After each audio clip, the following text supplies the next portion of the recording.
Assalamualaikum warahmatullahi wabarakatuh. Perkenalkan nama saya Muhammad Hamadi dengan NIM 17040112. Di sini saya akan mempresentasikan laporan proposal skripsi saya dengan judul Akuisisi Bukti Digital Aplikasi micet di Smartphone menggunakan metode National Institute of Standard and Technology atau NIST. Adapun pembahasan yang akan saya bahas, yang pertama adalah latar belakang, kemudian ada rumusan masalah, kemudian identifikasi masalah dan batasan masalah, dilanjutkan tujuan dan manfaat penelitian, dan diakhiri metodologi penelitian. Latar belakang. Penggunaan smartphone di Indonesia semakin meningkat dari tahun ke tahun. Bersumberkan dari Statista, tahun 2021 penggunaan smartphone mencapai 210 pengguna di Indonesia. Smartphone memiliki kelebihan dalam melakukan interaksi pada sosial media. Menurut data yang bersumberkan dari Hotsuite,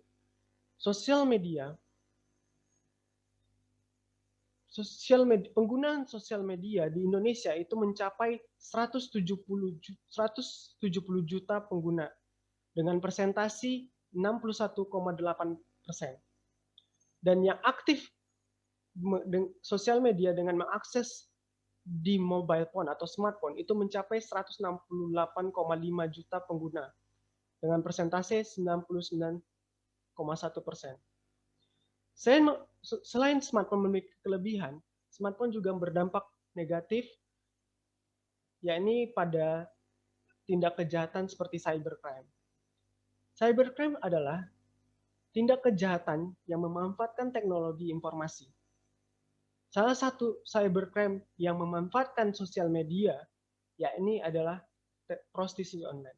Yang mana di sini kita contohkan adalah menggunakan sosial media seperti micet. Apa itu micet? Micet merupakan sebuah aplikasi instant messenger gratis yang dirilis oleh Micet Pty Limited yang bermarkas di Singapura. Aplikasi ini sudah di-download hampir 50 juta oleh pengguna smartphone dan menjadi top 9 in communication di Play Store, dan akhir-akhir ini media aplikasi micet banyak disalahgunakan sebagai tindak cybercrime, yaitu berupa prostitusi online, seperti yang sudah saya singgung sebelumnya. Micet juga memiliki fitur pengguna di sekitar message dan berbagi momen, serta dapat menambahkan teman dari trending chat. Berikut ini adalah kasus prostitusi online anak di bawah umur yang menggunakan aplikasi micet sebagai medianya, media komunikasinya.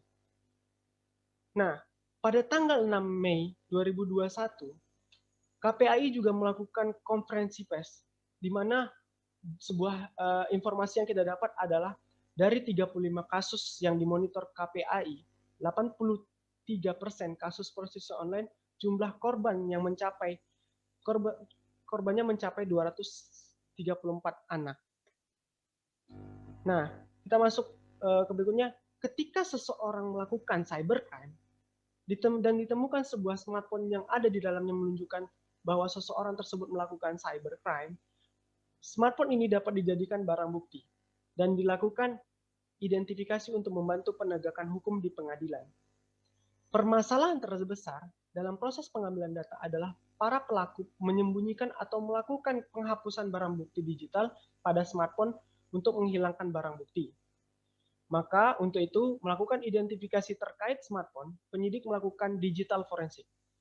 Digital forensik sendiri adalah sebuah teknik penyelidikan terkait konten perangkat digital didasarkan untuk mengumpulkan, menganalisis, dan menyajikan bukti untuk mengungkap kejahatan saat proses pengadilan. Untuk melakukan analisis digital forensik, terdapat beberapa framework atau metode. Salah satunya adalah metode National Institute of Standard Technology atau NIST, yang mana merupakan metode untuk mendapatkan informasi dari bukti digital yang ada.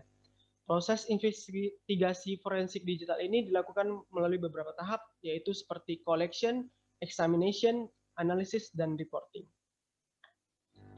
Oke, kita masuk ke poin berikutnya, yaitu rumusan masalah. Berdasarkan latar belakang di atas, perumusan masalah dalam penelitian ini yakni bagaimana menerapkan analisis forensik micet pada pembuktian digital yang diharapkan menjadi barang bukti dalam penanganan kasus prostitusi online anak di bawah umur menggunakan metode MST.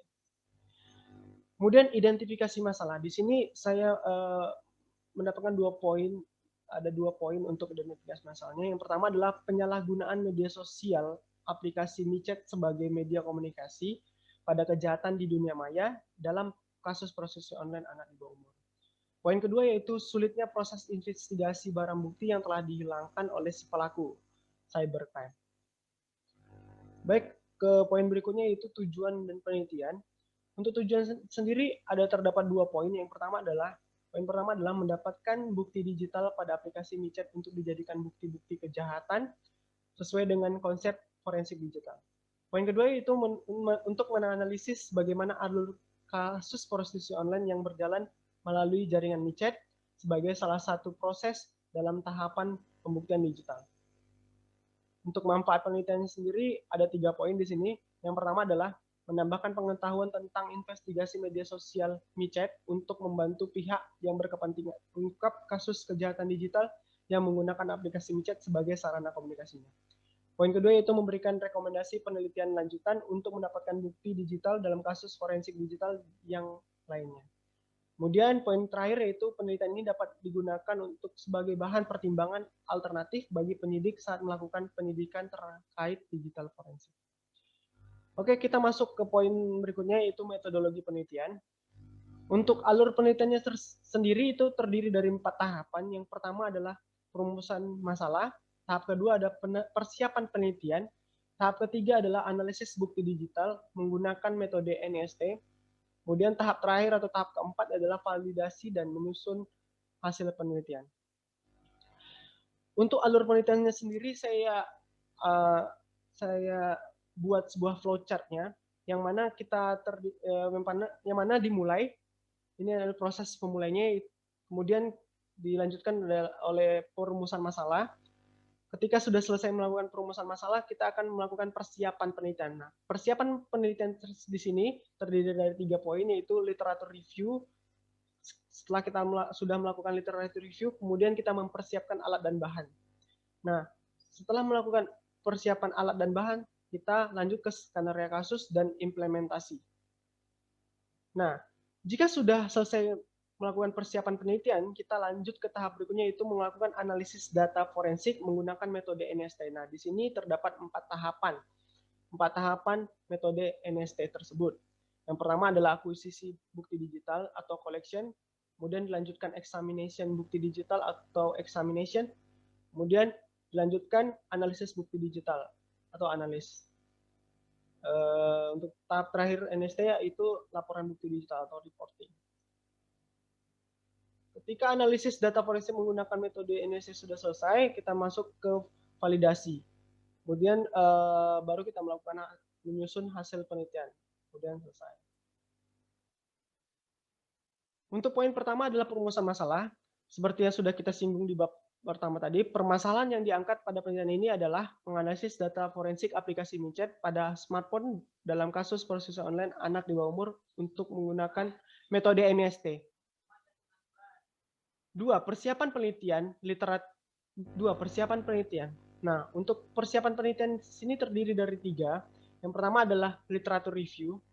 Yang kedua adalah mempersiapkan alat dan bahan. Kemudian yang ketiga adalah skenario kasus dan implementasi. Literatur review sendiri di sini adalah kita mempelajari buku-buku dan literatur yang relevan dengan penelitian yang dilaksanakan. Yang pertama adalah mempelajari penelitian analis digital forensik menggunakan NST framework terlebih terdahulu. Mempelajari mobile forensik sebagai dasar pedoman melakukan forensik terhadap perangkat mobile. Di sini saya juga mempelajari forensik tool yang dapat digunakan saat penelitian. Kemudian yang terakhir adalah mempelajari fitur terutama pada aplikasi yang mengandung bukti digital pada kasus tertentu. Oke, kita masuk untuk mempersiapkan alat dan bahan. Nah, alat yang di sini adalah yang pertama adalah laptop, tentunya laptop dengan deskripsinya itu Intel Core i7 generasi 9 dengan CPU 2,6 GHz. Kemudian ada Windows 10, Home Single Language. Kemudian ada smartphone 1 sebagai bukti digital yang telah kita kumpulkan, yaitu dengan merek Xiaomi. Kemudian ada smartphone 2 yaitu The Samsung. Kemudian ada sebuah aplikasi King Root untuk melakukan root pada bukti smartphone tersebut. Kemudian ada tools akuisisi, yaitu ada Oxygen Forensic, dan ada juga Mobile Edit Forensic. Itu adalah tools akuisisi.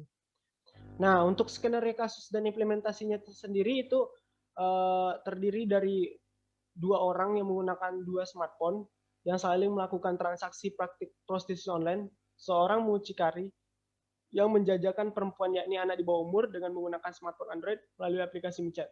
Nah, setelah melakukan beberapa percakapan dan terjadi transaksi, kedua pelaku tersebut menghilangkan jejak dengan menghapus semua isi percakapan mereka.